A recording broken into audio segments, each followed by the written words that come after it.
Prezados irmãos e prezadas irmãs, estamos diante de mais um estudo da Escola Bíblica Dominical da Igreja Evangélica Congregacional do Largo do Tanque. E hoje estaremos início ao novo estudo de um novo livro. Esse livro é do Novo Testamento, é de João. Então nós vamos estar início no capítulo 1 e vamos abordar versículo por versículo para melhor conhecimento da palavra de Deus. Mas antes de darmos início, vamos dirigir a Deus em oração, pedindo a sua bênção para este momento. Senhor, Deus e Pai, muito obrigado, Senhor, pela Tua graça, Tua misericórdia, Teu amor, Teu perdão. Obrigado porque o Senhor é nosso Deus, nosso Senhor e Salvador. Outro bem nós não possuímos somente a Ti, Pai. Ó Deus, muito obrigado, Senhor, por cada vida que vai assistir essa aula da Escola Bíblica Dominical. Obrigado pela minha vida, obrigado por esses momentos, Senhor, e que Tu possa estar nos abençoando, que o Seu Espírito Santo possa nos fazer compreender, assimilar tudo aquilo que nós vamos estudar, para sermos edificados pela Tua palavra. Faça isso para a Tua glória, não para a nossa vaidade, mas que o Senhor nos abençoe. É que eu te peço, te agradeço, em nome do Senhor Jesus. Amém. Então, irmãos e irmãs, vamos estar início em João capítulo 1, e aí logo no primeiro versículo, né? Aliás, antes de começar o primeiro versículo, esses primeiros versículos, que é o versículo de 1 a 18 do capítulo 1, esses primeiros versículos são os mais lindos e profundos escritos em toda a palavra de Deus. Eles nos transportam para antes do início da criação e nos fazem viajar no tempo e no espaço da história humana. Eles revelam, como nenhuma outra parte das Escrituras, que o Jesus que fez a parte da história da humanidade. Isso está lá em João 1,14. E o Deus Criador, descrito em Gênesis 1:1. O texto de João 1, do versículo 1 ao 18, revela a relação eterna entre o Pai e o Filho e mostra que podemos andar na luz e ter a vida eterna, quando aceitamos aquele que é a maior revelação do Pai, Jesus Cristo. Então agora vamos aportar o versículo por versículo. No versículo 1, diz, no princípio, que é a narrativa de Gênesis 1, com a criação do universo e prossegue até a criação do homem, conforme Gênesis 1, 27, Gênesis 2, 22 e Gênesis 23. O relato em João 1:1 relembra a criação e revela a eternidade, enfatizando que, antes da criação deste universo material, o Verbo, quer dizer, Logos, já existia, e a palavra já existia antes de tudo. É só comparar com o versículo 14, em que o Verbo eterno se fez carne. O substantivo palavra significa aquilo que é falado, discurso, pregação.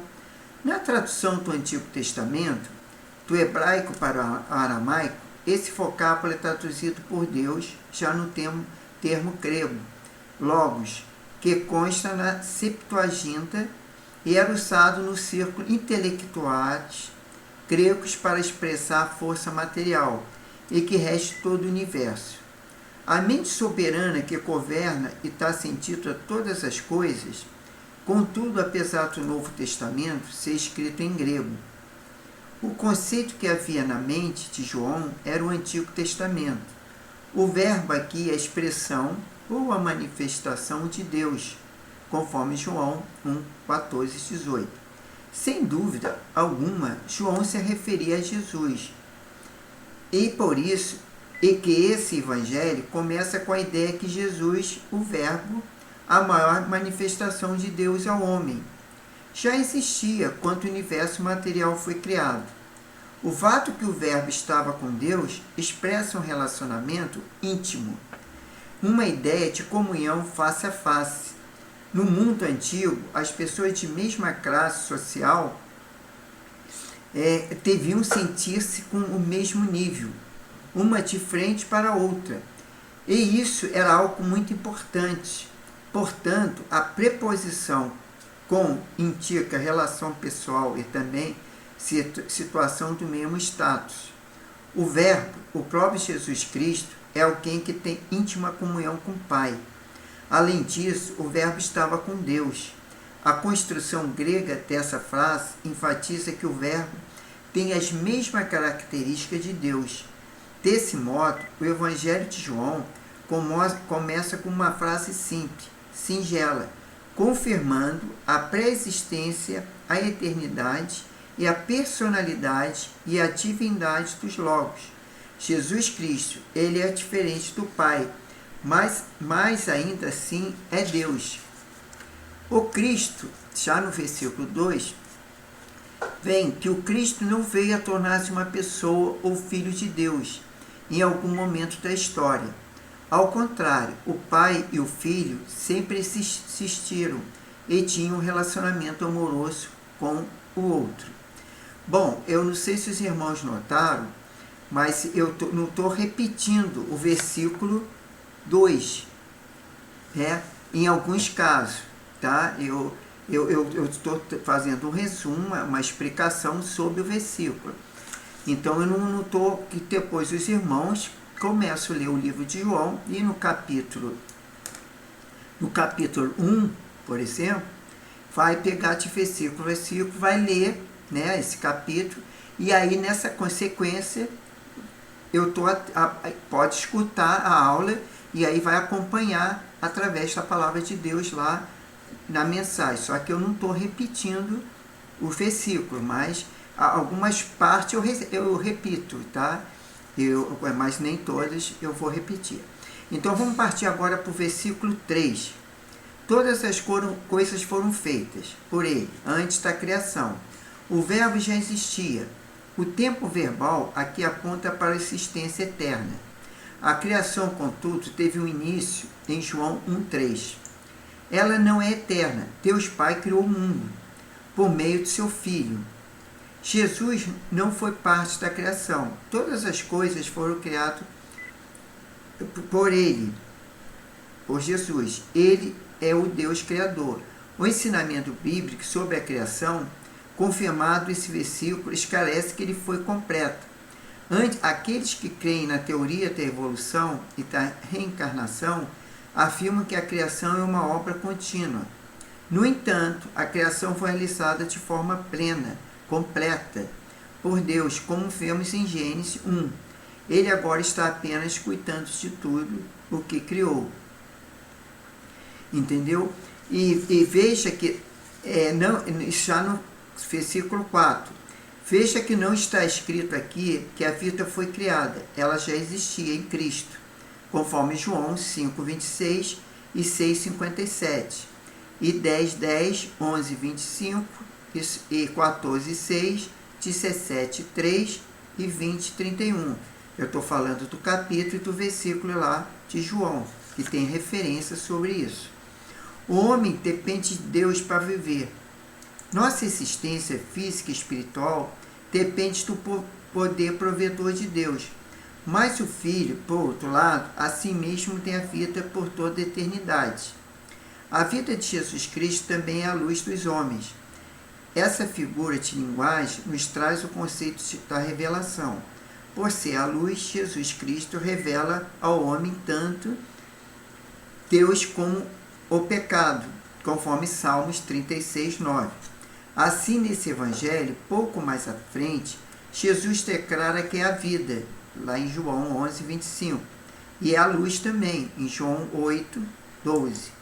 A morte cessa e as trevas se dissipam, quando a vida chega e a luz começa a brilhar. Os mortos se levantam e os cegos passam a ver, tanto física como espiritualmente. Já lá no versículo 5, a luz resplandece nas trevas. Jesus veio a este mundo de trevas para trazer luz espiritual, conforme Isaías 9:2. O verbo compreende e pode ser traduzido por tomar posse, pode ser por dominar ou entender. Sendo assim, as trevas não subjugaram a luz, embora não se entendesse, não conseguiram vencê-la. Apesar de o homem em treva espiritual não entender a luz nem a receber, apesar de Satanás e seus aliados resistirem à luz, eles não podem superar o poder da luz. Em suma, Jesus é a vida e a luz, e aquele que aceita torna-se filho da luz, conforme lá João 12, 35 e 36. Quando os cristãos recebem a luz, luz é Cristo, né? A luz de Cristo, eles passam a fazer parte de uma nova criação, conforme 2 Coríntios 4, versículo 3 a 6. Já no versículo 6, esse versículo mostra a diferença entre João e Jesus Cristo. Jesus é Deus. João Batista foi um homem enviado por Deus. Jesus é a luz dos homens. E João veio para testificar da luz. Nossa função, como a de João, não é atrair pessoa para nós mesmos, mas para Jesus. A escuridão era tão intensa que Deus teve que enviar seu Filho para nos mostrar a luz. E a decadência moral não estava apenas no mundo, mas também em Israel e nos seus líderes religiosos. Já lá no versículo 7 e 8, aí eu falarei, né, no caso, entre os dois versículos, não era ele, João Batista, a luz, mas veio para que testificasse a luz. A locução para ser testificar significa dar testemunho ou declarar. João usou o verbo testemunhar cerca de 39 vezes e o substantivo testemunho aproximadamente 14 vezes no seu evangelho. Isso era muito importante para ele alcançar seu propósito, ou seja, dar testemunho correto de Jesus como Messias, aqueles que creriam nele. Isso está lá em João 20, 30, 31. Crer implica confiar.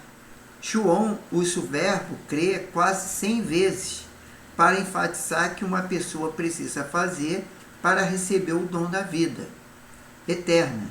Não encontramos nesse evangelho, porém, a palavra fé ou verbo arrepender-se. Já lá no versículo 9, ali Jesus, em Jesus estava a luz verdadeira, que ilumina todo homem que vem ao mundo.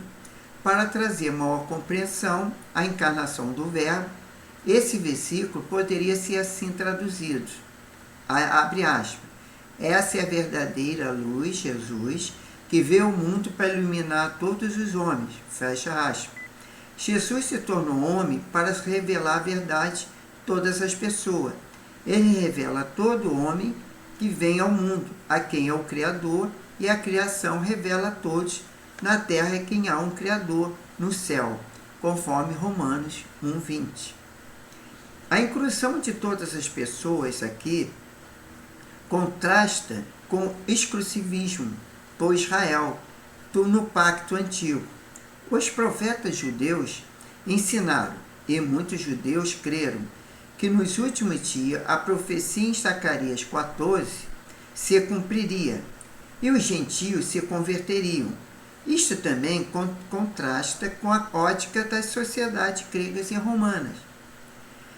Os gregos jamais imaginariam que o conhecimento pudesse ser acessível a todos. Os romanos desprezavam os bárbaros, pois consideravam-nos uma raça inferior sem lei. Cristo encarnou para trazer luz a todos, embora nem todos recebessem a sua luz, pois nem todos creram nele. A função de João Batista, como de voz profética, o arauto enviado à frente do Messias, era para dar testemunho dessa luz.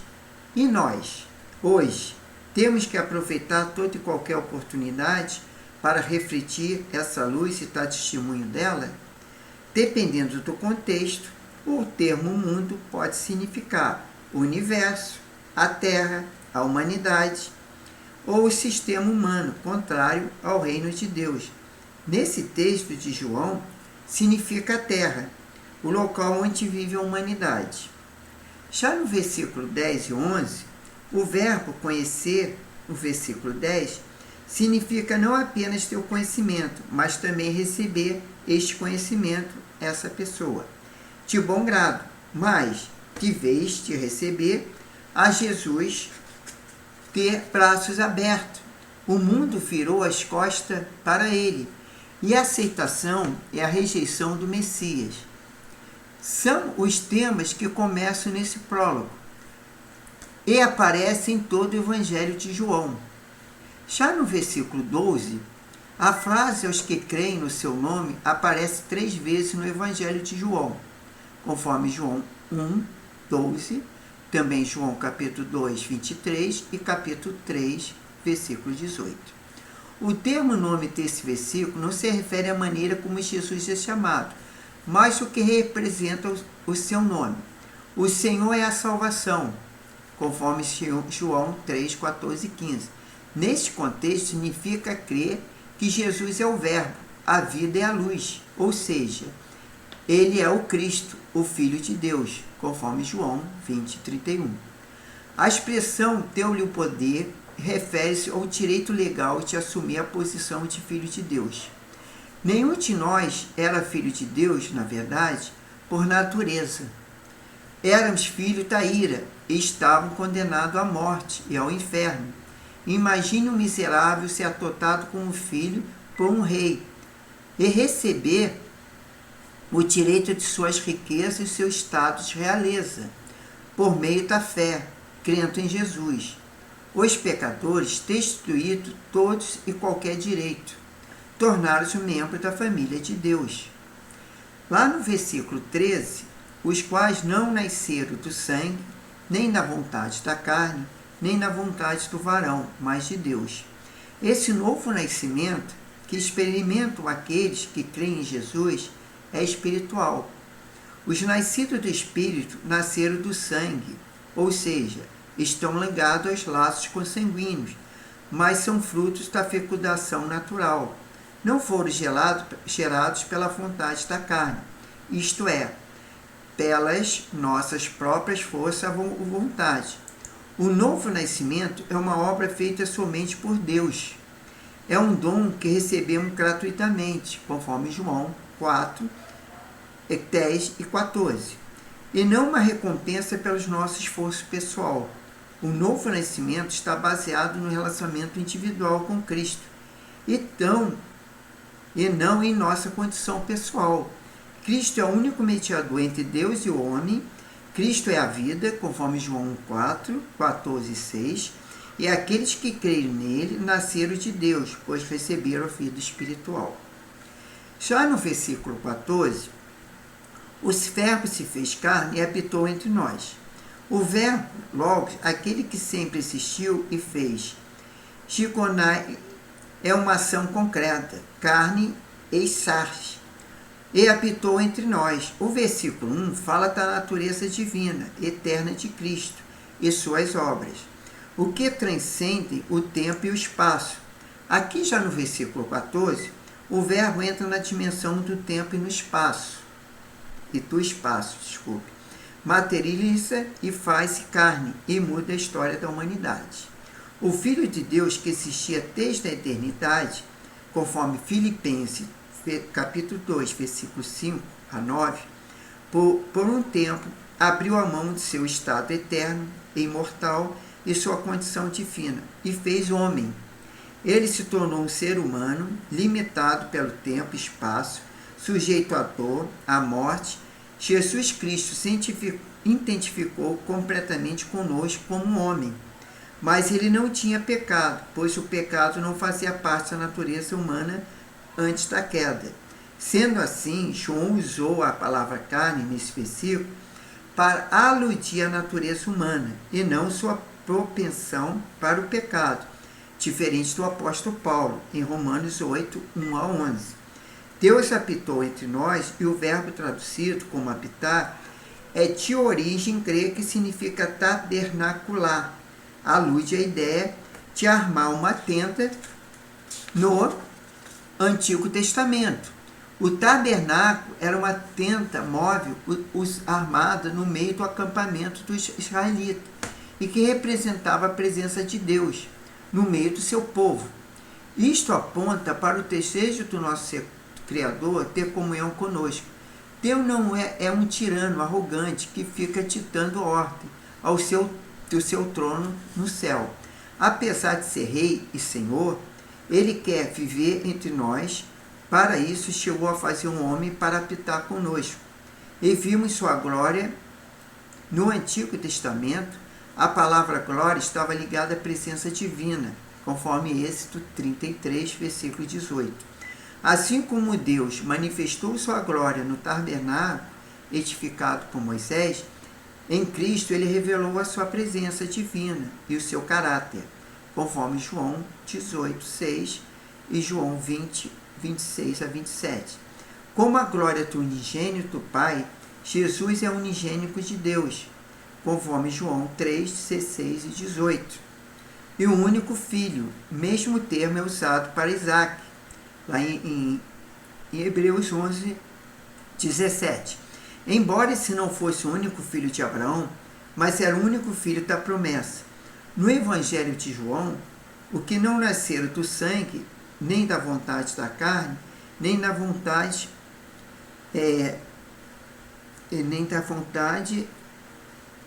desculpe-me, eu me perdi aqui, mesmo estando usando de Isaac, nem da vontade da carne, do varão, mas de Deus, certo? Versículo 13. Pela fé em Cristo foram chamados filhos de Deus. Mas Jesus Cristo é unigênito de Deus. É o único, sendo totalmente divino, fez totalmente humano e cheio de graça e de verdade. Jesus é cheio de graça e de verdade. Quando Deus se revelou a Moisés, ele revelou a si mesmo como grande em beneficência a verdade, conforme Êxodo 34, 6. Revelou a Moisés. Não, esse eu já repeti, já falei. Quanto aplicado a Jesus Cristo, esse atributo divino identifica como autor da revelação e retenção perfeita. No versículo 15, o que vem depois de mim é antes de mim, porque foi o primeiro do que eu. Isso João falando. Jesus nasceu depois de João Batista, conforme Lucas 1,36.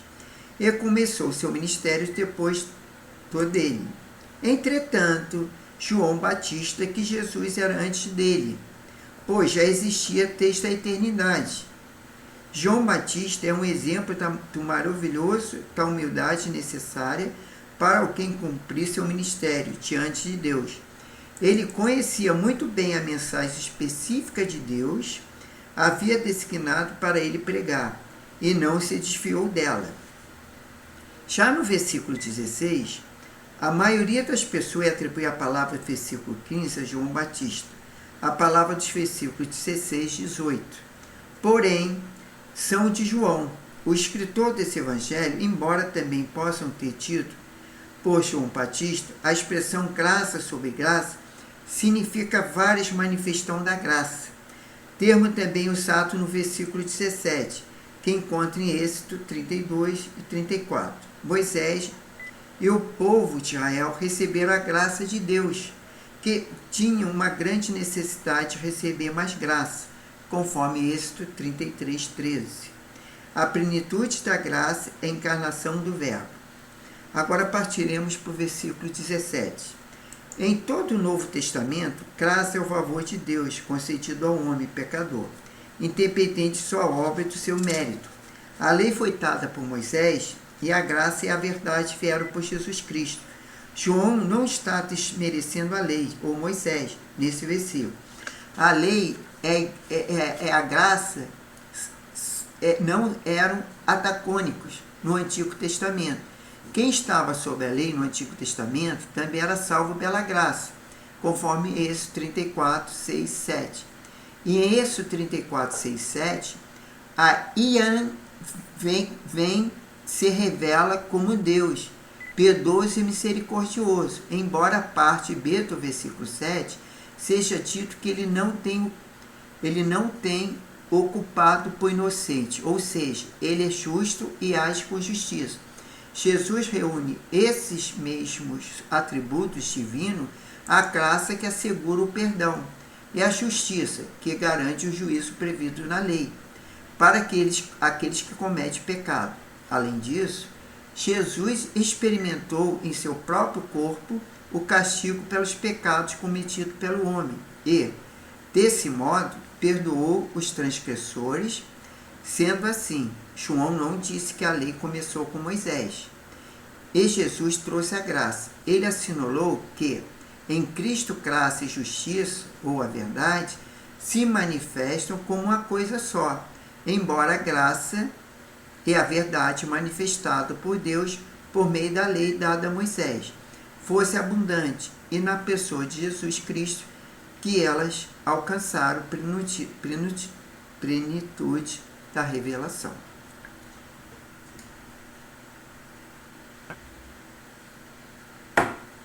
Já no versículo 18, Deus nunca foi visto por alguém. Deus é Espírito, conforme lá João 4, 24. É invisível, conforme Colossenses 1,15 e 1 Timóteo 1,17. E só pode ser visto quando se revela alguém. Nenhum ser humano pode ver a face de Deus e viver, conforme lá Êxodo 33, 20. Abraão, o amigo de Deus, não o viu, nem mesmo Moisés.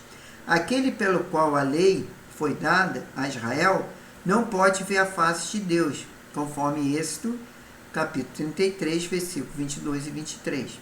Mas o filho tem um relacionamento íntimo com o pai e vê a face, conforme João 6, versículo 43 e 1 João, capítulo 1, versículo 2.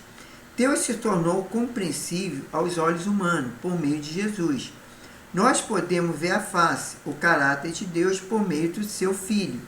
É verdade que hoje não podemos ver Jesus, porém, nós o conhecemos pela sua palavra, que é Espírito e verdade.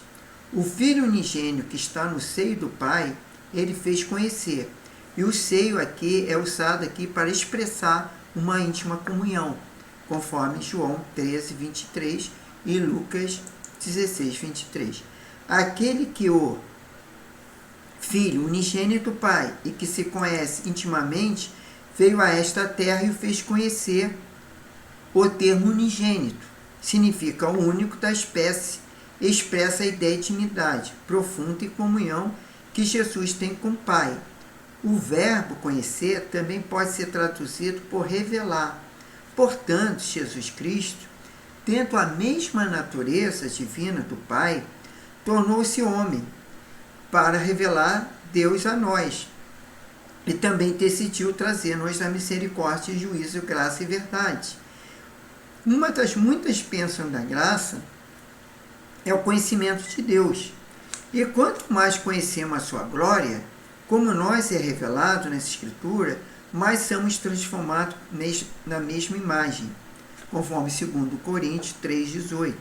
Imagine só, nós que fomos criados conforme a imagem de Deus, mas que nós tornamos vis por causa do pecado. Agora somos restaurados por conhecermos a Cristo, possuidores da mesma natureza de Deus. Poderia haver algo melhor para investirmos nosso tempo e conhecer a Cristo, né? Essa é uma chave da vitória, conforme Hebreus 12, 2 e 3. Já lá no versículo 19, esta passagem descreve o que aconteceu por uma semana no início do ministério do Senhor. No primeiro dia, João Batista deu testemunho de Jesus ao líder dos judeus, conforme lá João 1, 19, versículo 19 a 28. No dia seguinte, já lá em João 1, 29, João testemunhou novamente. No dia seguinte, João testemunhou os dois dos seus discípulos que passavam a seguir a Cristo. No dia seguinte, Jesus chamou mais 2 discípulos.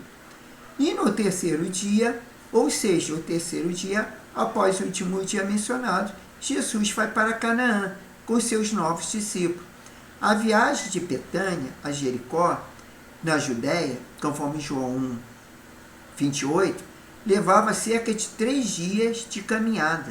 Deste modo, em João 1, 19 e João 2, 11, são relatados em detalhe os testemunhos da primeira semana.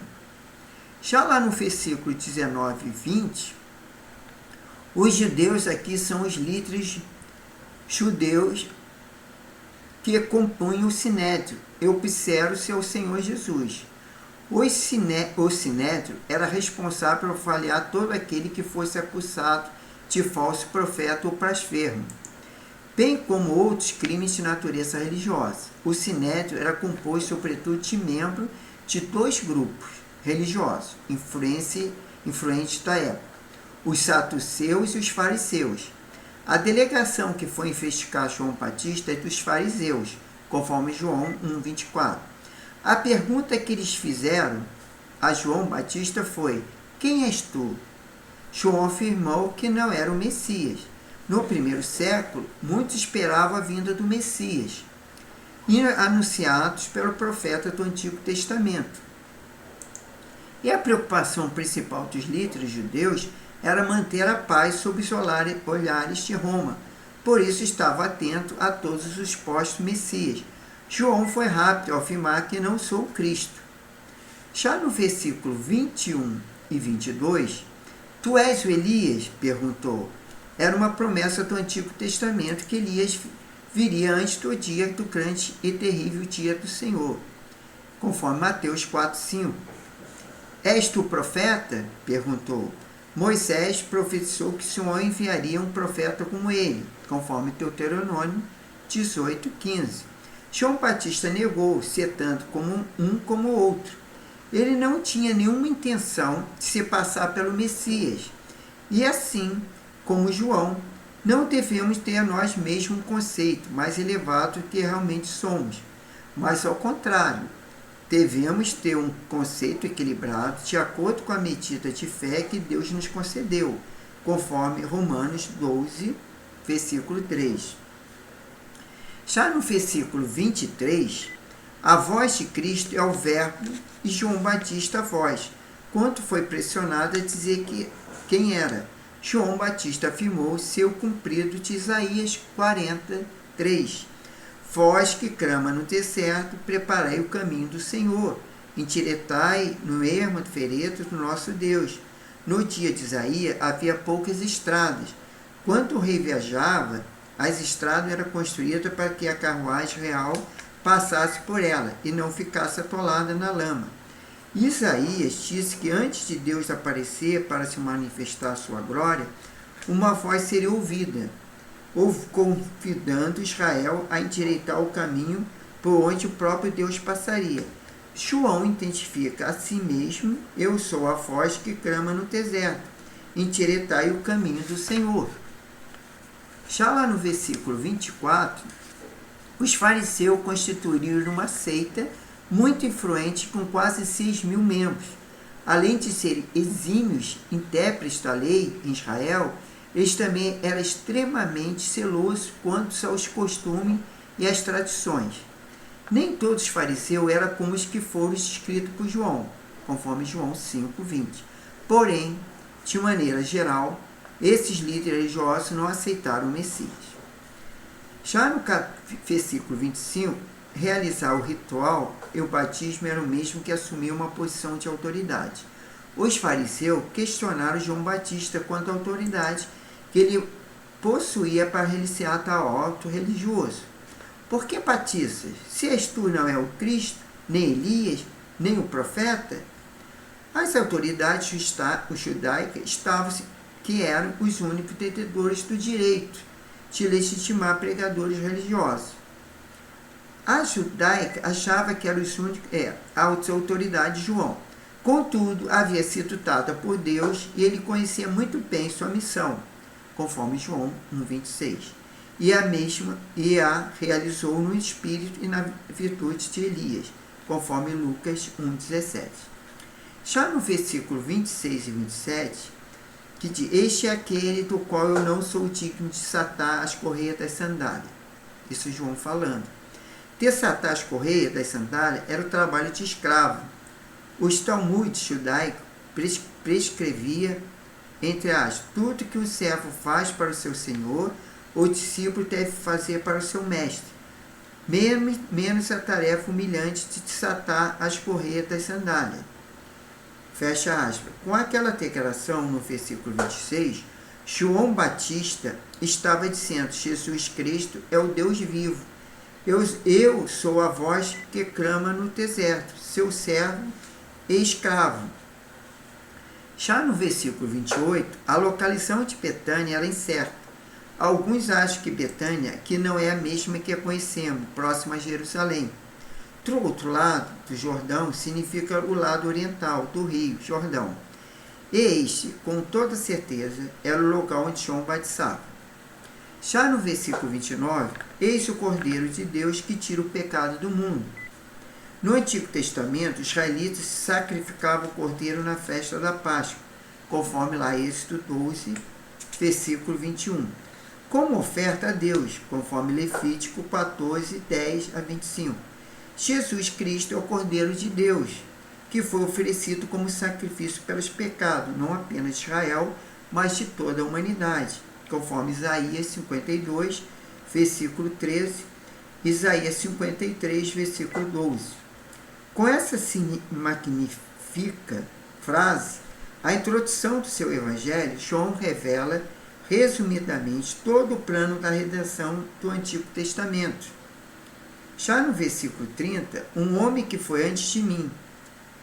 Jesus é superior à posição de honra, porque já era primeiro do que eu. Jesus já assistia antes de João Batista. Já no versículo 31, eu não o conhecia. A princípio, João Batista não tinha certeza que Jesus era o Messias. E que parece, embora Maria e Isabel fossem parentes, conforme Lucas 1,36, não há prova alguma de que Jesus e João tinham sido contados durante a infância. Tudo o que João sabia é que devia batizar com água e que o Messias seria manifesto a Israel ao ser batizado. Deus deu um sinal a João, para que esse reconhecesse o Messias. O Espírito Santo desceu no céu como uma pomba e pousou sobre o Filho de Deus. Quando Jesus foi batizado, o Espírito Santo desceu sobre ele, conforme o versículo 32, revelando a João quem ele era. Mateus ainda fala de uma voz que veio do céu, dizendo: este é o meu Filho amado, a quem me comprazo, conforme Mateus 3,17. Já no versículo 32 e 34, esse é o que batiza com o Espírito Santo. O Novo Testamento menciona 7 vezes esse ministério de Jesus, 5 vezes em citações proféticas. Vamos lá, Mateus capítulo 3, versículo 11, Marcos 1, versículo 8, Lucas 3, versículo 1 a 16, né? E João 1, 33 e Atos 1, 5. Há uma citação histórica, lá em Atos 2, 16 a 18, e outra em texto doutrinário, 1 Coríntios 12, 13. Embora a tradução em português varie entre com ou no, o grego usa de um modo consistente a preposição em, e fala na esfera em que Cristo batizava. Todavia, o Messias não fez isso enquanto estava nessa terra. O batismo com o Espírito Santo aconteceu pela primeira vez durante o Pentecoste, e que seguiu a morte e a ressurreição de Jesus, conforme Atos 1, 5, 11, 15 e 16, tomando-se uma realidade na vida de todos os cristãos, por ocasião do novo nascimento, conforme 1 Coríntios 12, 13. Já no versículo 35, estava João outra vez ali na companhia dos seus discípulos. Um dos dois discípulos de João era André, versículo 40, e outro não é citado aqui, que provavelmente era o próprio João, autor desse evangelho. Os dois discípulos seguiram a Jesus, e João Batista estava disposto a perder seu discípulo, caso ele não fosse a seguir Jesus. Depois de apresentar Jesus, João sai à cena e só aparece novamente no final do capítulo 3, que é lá no versículo 22 a 36. Seguiram a Jesus, os discípulos, a partir desse momento, não somente passaram a seguir Jesus, mas também tiveram a bênção de João Batista, para que se unisse a ele. Já no versículo 38, Jesus disse que buscais? Essa foi uma das perguntas mais importantes os seguidores de Jesus tiveram que responder. No entanto, a pergunta de Jesus a esses discípulos foi mais profunda do que a resposta obtida. Onde está o hospedado? Em sua pergunta, Jesus intencionava deixar claro seu propósito para os novos discípulos. Será que eles estavam procurando um revolucionário? Ou talvez um modo de vida mais fácil? E assim fosse, Jesus não seria a melhor escolha, certamente. Então Jesus começou a ensinar que tipo de compromisso o seu discipulado exigiria. Então, lá no versículo 39, e já era quase a hora 10, há 6 referências de um período do dia do Evangelho de João, conforme João 39, 4, 6, 52, 18, 28, 19, 14 e 20, 10. Então, a questão é que sistema João usava para contar o tempo. Os judeus começaram a contar um novo dia ao pôr do sol anterior, e o dia dos romanos começava à meia-noite, como o nosso hoje. João, que provavelmente escreveu o seu evangelho em Éfeso, e o que parece usava o sistema romano, que ele não estivesse usando esse sistema, então João 19,14 estaria em conflito com Marcos 15,25. Pelo sistema judeu de contagem do tempo, a 10ª hora desse versículo seria 4 horas da tarde, segundo o sistema romano, e a 10ª hora é até 10 da manhã. Sendo assim, fica claro que João estava usando o sistema romano. A 10ª hora é mesmo da 10 da manhã. Jesus convidou os 2 discípulos para passar quase praticamente o dia inteiro com ele. Já no versículo 40 a 42, os 2 primeiros exemplos do evangelho pessoal, André revelou as boas novas aos seus irmãos, Pedro, dizendo que Jesus era o Messias. André ainda aparece mais 2 vezes no evangelho de João. Em ambas, ele estava levando alguém até Jesus. Veja como Jesus faz o encontro da necessidade pessoal de cada um deles. A André, Jesus revelou sua humildade. A Pedro, Jesus revelou sua habilidade de mudar o caráter humano. E Filipe, ele revelou sua autoridade. A Natanael, ele revelou sua onisciência. Tais demonstrações levaram cada um desses discípulos a testemunhar que Jesus é o Filho de Deus. Tu serás chamado Cefas, que quer dizer Pedro. Cefas é uma palavra aramaica que significa rocha, conforme Mateus 16, versículo 18. Jesus viu que o caráter de Pedro era como uma rocha, e que no futuro ele faria tornar-se um líder e não uma fiel testemunha. Não, um líder e uma fiel testemunha. Tiro não. Jesus achou Filipe e disse-lhe, segue-me. Isso já lá está no 43 e 44, versículo. Segundo esse versículo, parece que Filipe passou a seguir Jesus sem ter sido evangelizado por outros discípulos, mas de alguns fatores que indicam que André e Pedro estiveram com ele antes de se encontrar com Jesus. No versículo 44, diz que André e Pedro eram da mesma cidade de Filipe, e que sugere que eles tenham conversado. Além disso, quando Filipe disse a Natanael o que havia acontecido, ele disse, havemos achado Jesus de Nazaré, conforme o versículo 45. Lá no versículo 45, o nome Natanael não é mencionado no Evangelho sinóticos, mas ele em cada lista dos apóstolos, registrado em Mateus, Marcos e Lucas, o nome Bartolomeu é citado junto ao de Filipe. É bem provável que Natanael e Bartolomeu sejam a mesma pessoa, filho de José. Até então, Filipe não sabia acerca do nascimento virginal de Jesus. Todavia, todos os discípulos logo vieram a reconhecer Jesus como Filho de Deus, conforme no capítulo 49. Já lá no versículo 46, pode vir alguma coisa boa de Nazaré? Se for uma pergunta lá. Então, Natanael sabia que os profetas do Antigo Testamento haviam profetizado que o Messias nasceria em Belém, e Nazaré era um vilarejo inexpressivo. Por isso, Natanael não podia aceitar alguém tão importante como o Messias viesse de um lugar tão insignificante como Nazaré. Vem ver, perceba que Filipe não foi com Natanael. A verdade não é transmitida com mais eficácia por meio de uma argumentação impositivo. mas por meio de um gentil convite, vem e vê. Já no versículo 47, eis aqui um verdadeiro israelita. Por um tempo, Jacó, um patriarca israelita, foi um homem astuto e cheio de dolo. Natanael era um israelita, um descendente de Jacó, porém verdadeiro e sincero. Jesus viu o caráter de Natanael como um livro aberto de João, conforme João 2,24. Já no versículo 48 e 49, eu vi estrando tu debaixo da figueira, do Novo Antigo Testamento.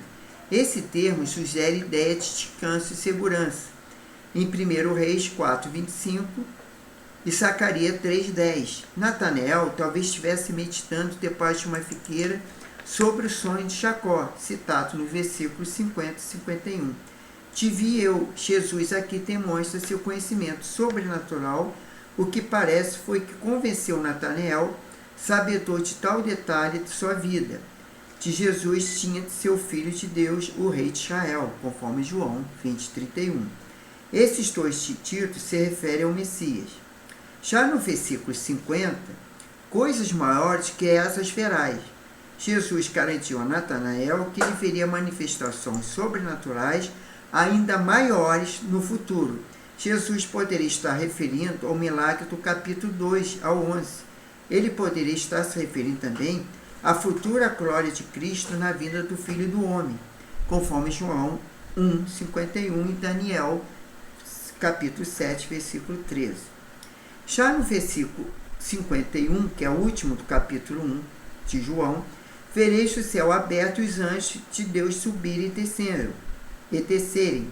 Jacó teve uma visão de um anjo subindo e descendo do céu por uma escada, conforme Gênesis 28:12. E o sentido aqui é o mesmo, uma ligação entre o céu e a terra. O Filho do Homem é a mesma expressão usada em Daniel 7:13.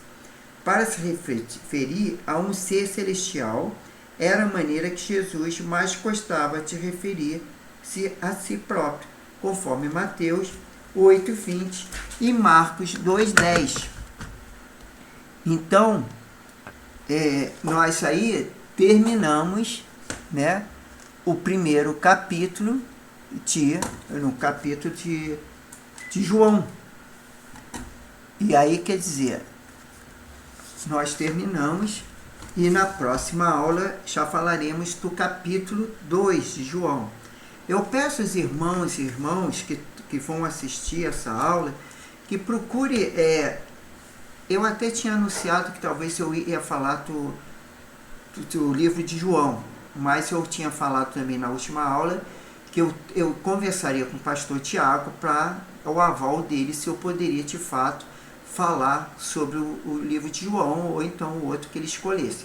E ele autorizou que eu falasse sobre o livro de João. Então eu peço aos irmãos, aqueles que acompanham a escola bíblica dominical, que na próxima, durante essa semana, porque a próxima aula será domingo que vem, no caso, hoje é dia 7, né, no caso, domingo, e na próxima semana seria dia 14. Então, que os irmãos lessem o capítulo 2 para melhor entendimento, porque eu faço aqui uma abordagem de um resumo sobre o capítulo. Então, é importante que leiam. E aí, com essa aula da escola, o irmão vai assimilar melhor. Porque se for deixar só para ouvir, até mesmo porque eu não tenho como levar muito tempo, tanto lendo o capítulo, né, o versículo, e falando também do resumo, né, explicando alguma coisa. Então, era bom que o irmão lesse, e a irmã, lesse o capítulo 2 para na próxima aula, o irmão já está mais preparado, assimilado mais aquilo que nós vamos falar. E vamos agradecer a Deus, né, por essa aula, que Deus nos abençoe nesse dia e que possamos estar aqui na próxima aula. Então, Senhor Deus e Pai, muito obrigado por essa oportunidade, obrigado pela Tua palavra, obrigado, Senhor, porque podemos, Senhor, livremente estudar a Tua palavra, livremente assistir através das redes sociais, Pai. Temos essa liberdade de culto, Pai. Graças a Ti, o povo brasileiro tem essa liberdade E, Senhor, meu Deus, eu clamo por vidas que sejam alcançadas, almas que andam nas trevas, que venha para a luz, que é Jesus, Pai, que eles entendam a Tua palavra, que eles tenham fé, que eles cheguem ao arrependimento, que o Seu Espírito Santo convença do juízo, da justiça, do pecado, e que cada vida possa se arrepender e que possa ser salva e liberta, Pai. Abençoe nesse domingo as nossas famílias, o nosso lar, toda essa atividade na igreja. Pai, eu peço que haja um dia de salvação, libertação, de cura, aqueles que estão enfermos, impossibilidade às vezes estar na Tua presença, na Tua casa, né? Ali no templo, Pai, que o Senhor tenha misericórdia, mas que eles sintam a Tua presença no seu lar e que o Senhor possa estar curando, libertando de todo o mal. Muito obrigado, abençoe nosso domingo, abençoe nossa semana e que possamos ter tempo, Senhor, para lermos a Tua palavra, Senhor, para meditarmos na Tua palavra e assim crescermos na graça e no conhecimento dela e para que sejamos certificados pela Tua palavra. É que eu te peço, já te agradecendo, em nome do Senhor Jesus. E, irmãos, fiquem na paz, até a próxima aula e que Deus abençoe a todos. Amém.